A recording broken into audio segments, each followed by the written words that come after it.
এই যে ভূমিকম্প হলো আপনার গান বাজনা বাজানোর কারণে। মুহাম্মদ সাল্লাল্লাহু আলাইহি ওয়াসাল্লাম কি মিথ্যা কথা বলে? কারা কারা হাত তোলেন তো যে মুহাম্মদ সাল্লাল্লাহু আলাইহি ওয়াসাল্লাম জানে না, মুহাম্মদ সাল্লাল্লাহু আলাইহি ওয়াসাল্লাম জানে না, এরকম কারা কারা স্বীকার করে? আল্লাহ নবী বলেছে, যখন বাদ্যযন্ত্র বেড়ে যাবে, গায়িকারা সম্মুখে এসে নাচবে, তুমি অপেক্ষা করো, পাহাড়গুলো কেঁপে উঠবে, পৃথিবীটা নড়ে উঠবে।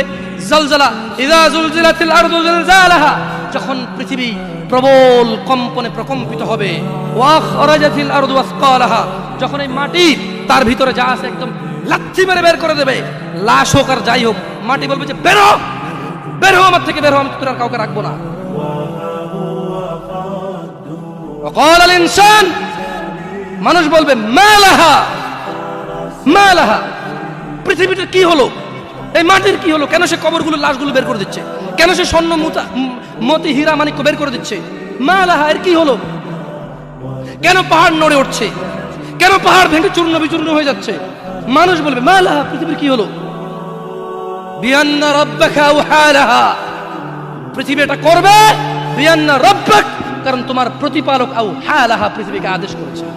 আপনি গান শোনেন, আমি শুনি না, আপনি গান বাজান, আমি বাজাই না। যখন চিটাগং নড়ে উঠলো ভূমিকম্পে, আপনার বাড়ির সাথে আমার বাড়িটাও নড়ছে।